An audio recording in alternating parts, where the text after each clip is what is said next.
मित्रों, इस समय पहलगाम हमले के बाद भारत पाकिस्तान की सीमा के ऊपर तनाव है और सीज फायर का उल्लंघन करते हुए पाकिस्तान की सेना की तरफ से यदा कदा गोलाबारी की जा रही है, तो दूसरी तरफ सीमा के उस पार से पाकिस्तान की सेना गोलाबारी कर रही है, तो सीमा के अंदर से कांग्रेस और इंडी गठबंधन के नेता निरंतर बयानों की गोलाबारी भारत की सेना को लक्षित करने के लिए कर रहे हैं। अगर पाकिस्तान की सेना को लगता है कि उनके इन प्रयासों से भारत की सेना डिमोरलाइज हो सकती है, तो मुझे लगता है ठीक उसी भाव से इंडी गठबंधन और कांग्रेस के तमाम नेता अपने बयानों के गोले बरसाते हैं, जो भारत की सेना के मनोबल को कम करने के लिए लक्षित होते हैं। एक तरफ कांग्रेस और इंडी गठबंधन के नेता ये मुखौटा लगाकर कहते हैं कि वो सरकार के साथ हैं, और फिर उनके नेता बयानों की श्रृंखला एक के बाद एक वो देते रहते हैं जो भारत के विरुद्ध और भारत की सेना को मनोबल को गिराने वाली हो। यह बात मैं गंभीरता से कहता हूं और दुख के साथ कहता हूं कि यह कुछ वैसा ही है जैसे पाकिस्तान यहां पर गतिविधियां करता है और ऑफिशियली यह स्टैंड रखता है कि उसका उनसे कोई लेना देना नहीं है, वो तो शांति चाहता है। ठीक उसी प्रकार कांग्रेस और इंडी गठबंधन का ऑफिशियल स्टैंड रहता है कि हम सरकार के साथ हैं, और उनके नेता जो छोटे नेता नहीं हैं, मुख्यमंत्री सिद्धारमैया, पूर्व मुख्यमंत्री चन्नी जी और आज अजय राय प्रदेश अध्यक्ष कांग्रेस पार्टी, ये निरंतर ऐसे बयान देते रहते हैं। और ये वो पार्टी है, जब खुद सत्ता में थी तो आतंकवादी घटनाओं के बाद भी एक भी वर्ष ऐसा नहीं था जब मनमोहन सिंह सरकार ने पाकिस्तान से द्विपक्षीय शांति वार्ता स्थगित की हो, और 11 वर्षों में मोदी जी की सरकार में एक भी वर्ष ऐसा नहीं है जब पाकिस्तान से औपचारिक द्विपक्षीय वार्ता की हो। यह अपने आप में प्रमाण है कि हमारी सोच और उनकी सोच में क्या अंतर है। मगर मुझे बहुत दुख और पीड़ा है कि कांग्रेस पार्टी जिस प्रकार के बयान दे रही है, अभी आपने देखा कि कांग्रेस पार्टी के उत्तर प्रदेश के अध्यक्ष अजय राय जी रफाल विमान को के ऊपर खिलौना ऐसा दिखाते हुए, नींबू मिर्ची दिखाते हुए मजाक उड़ाने का प्रयास कर रहे हैं।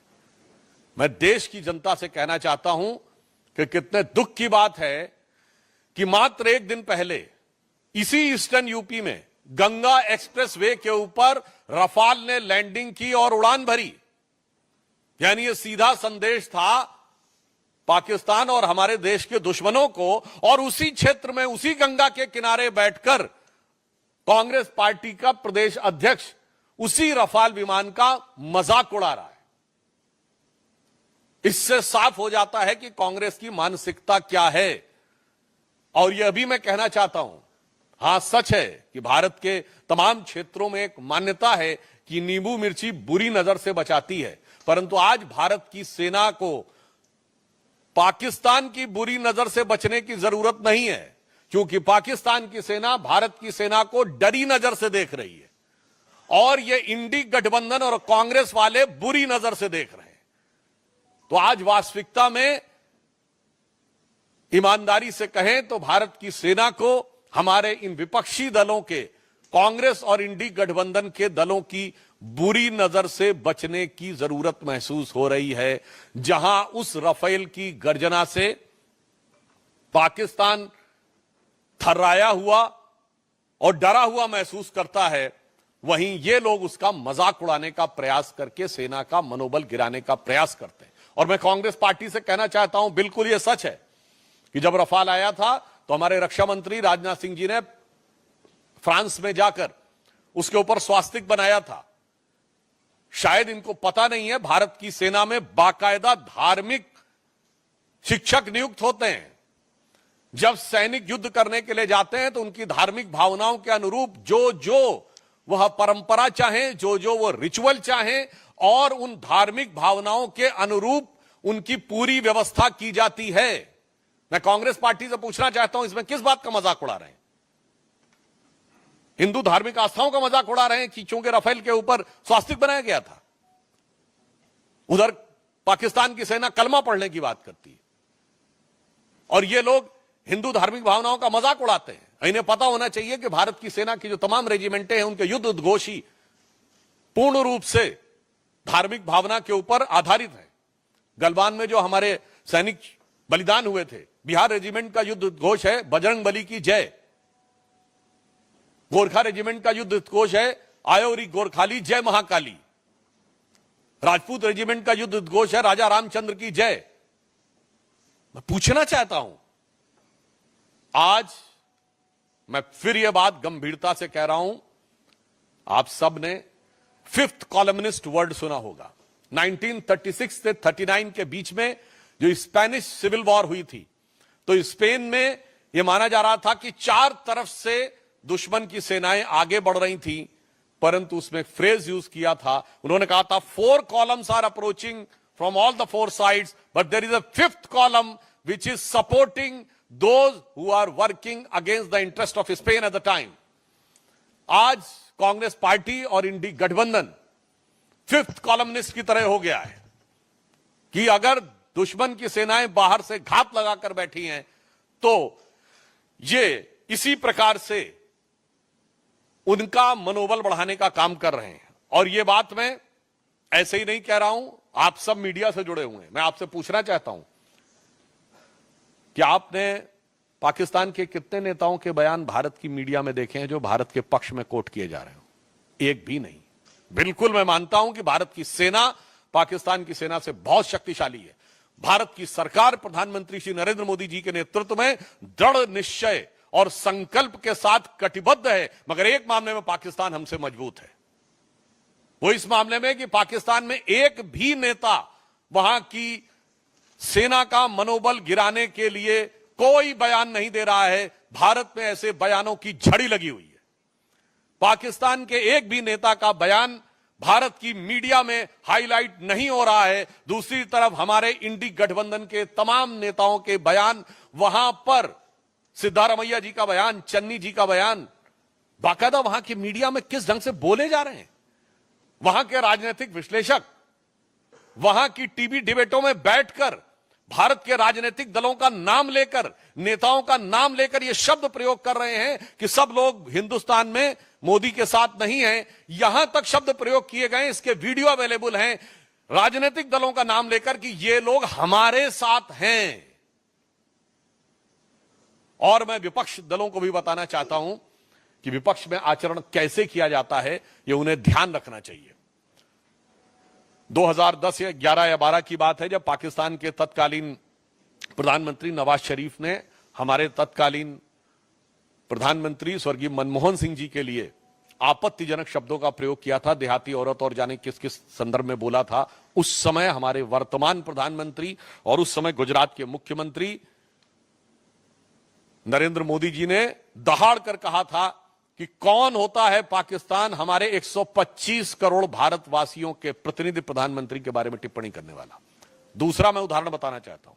1995 में जिनेवा में पाकिस्तान संयुक्त राष्ट्र संघ में भारत के विरुद्ध प्रस्ताव ला रहा था और उस समय हमारे नेता प्रतिपक्ष अटल बिहारी वाजपेयी जी भारत के प्रतिनिधिमंडल का नेतृत्व करते हुए उस समय कांग्रेस की नरसिम्हा राव सरकार का समर्थन करते हुए वहां गए थे और उन्होंने पूरा क्रेडिट भी उस सरकार को दिया था। और ये मैं ऑन रिकॉर्ड कह रहा हूं, जाके कोई चेक कर सकता है। उस समय पाकिस्तान की प्रधानमंत्री बेनजीर भुट्टो थी और उन्होंने कहा था देखो ये कैसा देश है जहां का मुख्य विपक्षी दल का नेता प्रतिपक्ष सरकार का समर्थन करता है और एक हमारा देश है। यानी उस समय पाकिस्तान के लिए उन्होंने कहा था जो लोग सरकार का विरोध करते हो। और आज देखिए वही स्थिति हो गई। पाकिस्तान में पक्ष हो या प्रतिपक्ष दोनों सेना का समर्थन कर रहे हैं और हमारे यहां प्रतिपक्ष सेना का मनोबल गिराने का प्रयास कर रहा है। सर्जिकल स्ट्राइक का कभी प्रूफ मांग रहा है, कभी कह रहा है कि पुलवामा में क्या हुआ वगैरह वगैरह। तो मैं उनको भी फिर भी अगर उनको कोई सबूत की जरूरत है तो मैं प्रमाण के साथ केवल पाकिस्तान की नेशनल असेंबली में बोले गए पाकिस्तान के सांसदों और मंत्रियों के बयान कोट कर देना चाहता हूं। इमरान खान ने नेशनल असेंबली ऑफ पाकिस्तान में एज प्राइम मिनिस्टर कहा कि बालाकोट में जो इन्होंने किया था उससे ज्यादा खौफनाक कुछ करने की सोच रहे हैं। 4 साल पुरानी बात।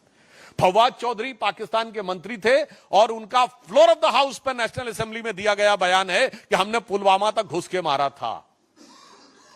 मुझे लगता है इसके बाद भी भारत के किसी दल को सबूत चाहिए तो उन्हें चुल्लू भर पानी में डूब मरना चाहिए, क्योंकि फ्लोर ऑफ द हाउस पे मंत्री का दिया गया बयान सरकार का आधिकारिक बयान होता है।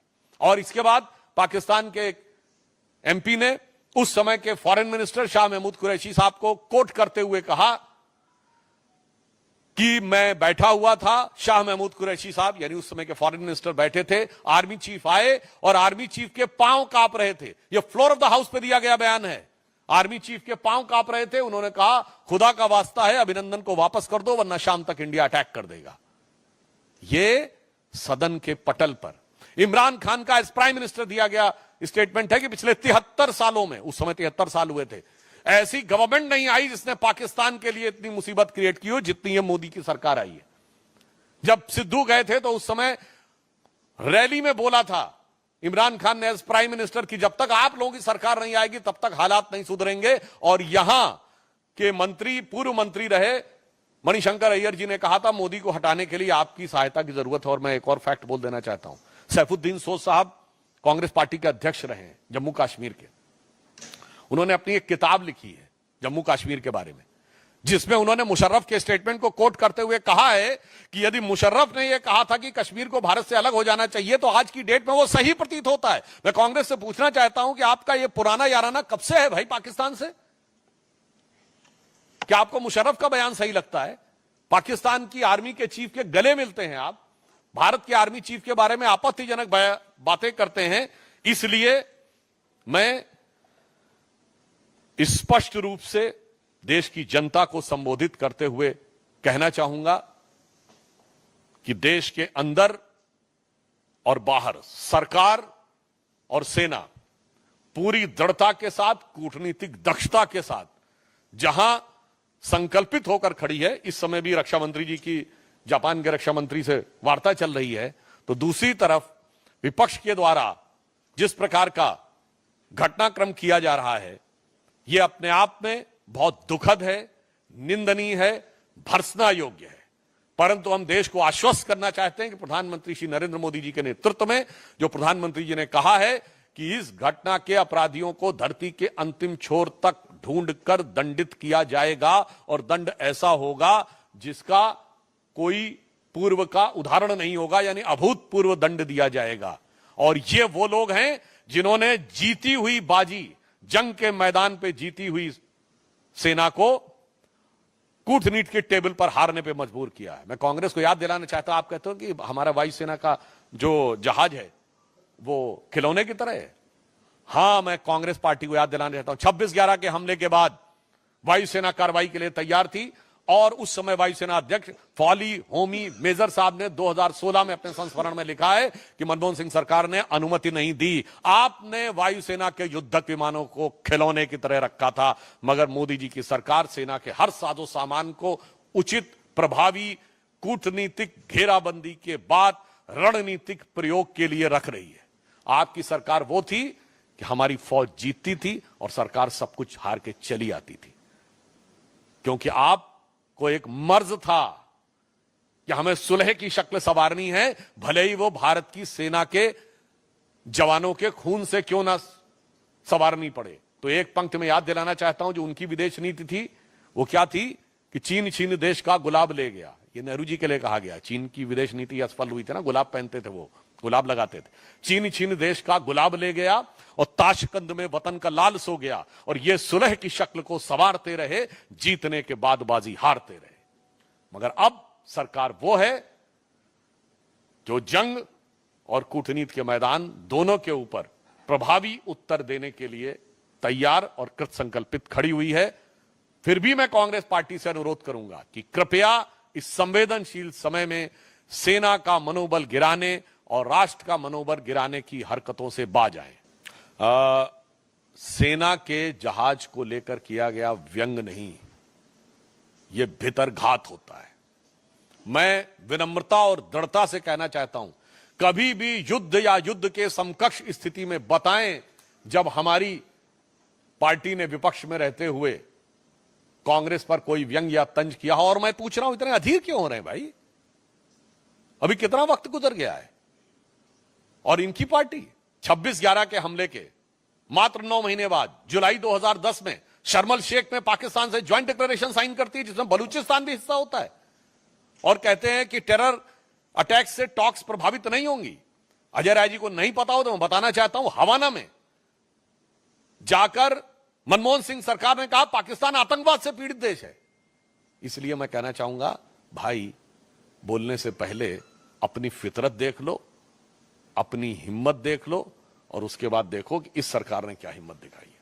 मुझे लगता है कि जो वैसे ही जैसे अभी कह रहे हैं कि हम सरकार के साथ हैं, और उसके बाद भी उनके नेता अनाप शनाप आपत्तिजनक बयान दे रहे हैं, उसी प्रकार 84 के दंगों के मुख्य आरोपियों को लंबे समय तक मंत्री, सांसद, विधायक और तमाम प्रकार की चीजों के नवाजिश रहमो करम देने वाले लोग अगर आज ये कहें तो यह साफ नजर आता है कि ये मुख नहीं मुखौटा है। और सिर्फ इस पे नहीं, उनको तो स्वर्गीय राजीव गांधी जी के उस बयान पे माफी मांगनी चाहिए थी जिसमें उन्होंने कहा था बड़ा पेड़ गिरता है तो धरती हिलती है। ये 84 का दंगा नहीं था, पहले मैं बात कह दूं। दंगे में अक्सर दो वर्गों के बीच में होता है जिसमें दोनों समुदायों के लोग मारे जाते हैं।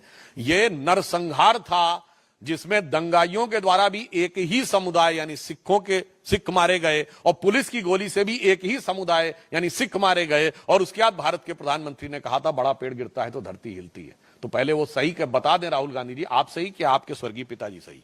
ऐश्वर्य Jain, I think whatever the statement given by the Congress party and Rahul Gandhi, now in the backdrop of these statements given by from Ajay Rai to Channi to Siddharamaiah to, there are n number of statements. It seems that that is nothing but a mask to cover the real and ugly face of Congress nefarious design to find out some political opportunity or some appeasement politics even at this hour of crisis. Ankit Gupta, मुझे लगता है कि ये statement Bilawal Bhutto ने दिया था कि अगर पानी रुकेगा तो खून की नदियां बहेंगी, तो ये बात मैं पहले कह चुका हूं, रिपीट कर देना चाहता हूं। हमारी सरकार अब बहुत साफ है कि हमारी तरफ से खून और पानी एक साथ नहीं बहेगा। अब आप तय कर लीजिए कि आपको खून बहाना है या पानी पाना है।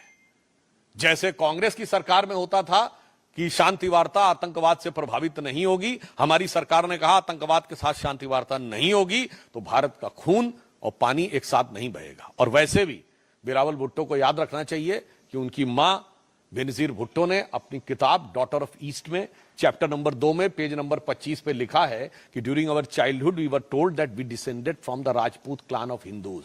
तो मियां बिलावल, आपका खून और पानी दोनों ही हिंदुस्तानी है, तो बहाने की बात से पहले जो अपनी जुबानी से निकाल रहे हैं उससे पहले अपने खानदान की कहानी समझ लीजिए। अनीता जी, देखिए यही बात है, अगर पाकिस्तान में सर्वदलीय बैठक या सत्र बुलाया जा रहा है तो वहां कोई विपक्षी दल वहां की सेना या सरकार के खिलाफ नहीं बोल रहा है, न डायरेक्ट न इनडायरेक्ट, न प्रत्यक्ष न व्यंग, मगर यहां पर उन बयानों की झड़ी लगी हुई है। तो इसलिए यही मेरा साफ कहना है कि यह बात देश की जनता को समझने की जरूरत है, और कांग्रेस पार्टी को अपने गिरेबान में झांकने की जरूरत है, और इन चंद नेताओं को पाकिस्तानी सेना का चीयर लीडर बनने से बाज आना चाहिए। एक मिनट, नहीं, वो प्रस्तावना लाए हैं, वो जो भी लाए हैं उनसे कोई प्रभाव नहीं पड़ने वाला है। अभी तो हम जो अंतर्राष्ट्रीय स्तर के ऊपर प्रस्तावना ला रहे हैं, आज उनकी बेबसी देखिए ना। अरब और ईरान ने भी उनके भारत के ऊपर हमले की निंदा की है, पाकिस्तान के समर्थन में एक वाक्य नहीं बोला है। और चाइना ने सिर्फ इतना कहा है कि वो ईमानदारी से जांच होनी चाहिए, उसने भी खुल के साथ नहीं दिया है। तो आज मोदी जी के नेतृत्व में डिप्लोमैटिक आइसोलेशन के जिस मुकाम तक पाकिस्तान को पहुंचा दिया है कि ना अरब उसके साथ है जो सुन्नी मुस्लिम वर्ल्ड का लीडर है, ना ईरान उसके साथ है जो शिया मुस्लिम वर्ल्ड का लीडर है, और चाइना भी बच बच के बोल रहा है। तो मतलब कुल मिला के आज पाकिस्तान का वो प्रस्ताव अगर बोलेंगे तो वो लिखें चाहे जो उनके दिल से, तो ये आवाज आएगी कि इस भरी दुनिया में कोई भी हमारा न हुआ, गैर तो गैर थे, अपनों का सहारा न हुआ। मोहित Bhatt This is nothing but a series of like the serial blast used to happen during the Congress regime when they were in power. There was unending terrorist attack and serial blast. So when they are out of power, these type of serial statements are coming. Hemant देखिए, अब एक और बात कह दूं, Rafale पे नींबू मिर्ची की इसलिए भी जरूरत थी कि राफेल में तो ये पूरा भ्रष्टाचार करने की व्यवस्था कर लिए थे। कांग्रेस के रिजीम में राफेल क्यों नहीं आया था, वो पुरानी बात हो गई। सारा कंप्लीट होने के बाद आगे प्रोसेस ही नहीं बढ़ाया। मैं पुनः ये कहना चाहता हूं कि एक तरफ यह कहना कि हम सरकार के साथ हैं और फिर भारत के प्रमुख युद्धक विमान को, जिसने उसी समय गंगा एक्सप्रेसवे पे 24 घंटे के अंदर लैंडिंग और उड़ान भरी हो, यह कहना इनके दोहरे दो मुहे खतरनाक चरित्र को प्रदर्शित करता है। देखिए, इस विषय के ऊपर बयानों का जो भी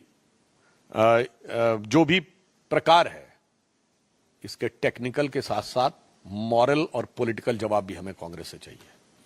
क्योंकि जहां तक देश के अंदर इसका उपयोग करने की बात है, तो मैं कोट करके कह रहा हूं, बैरक ओबामा ने अपनी किताब द प्रॉमिस लैंड में 2010 की अपनी भारत यात्रा में तत्कालीन प्रधानमंत्री मनमोहन सिंह जी की वार्ता के आधार पर लिखा था कि 26/11 के हमले के बाद भारत की सेना कार्रवाई करना चाहती थी, पर मनमोहन सिंह ने इसलिए कार्रवाई नहीं की क्योंकि उससे उपजे वातावरण से एंटी मुस्लिम सेंटीमेंट पैदा हो सकता था जो बीजेपी को फायदा कर सकता था।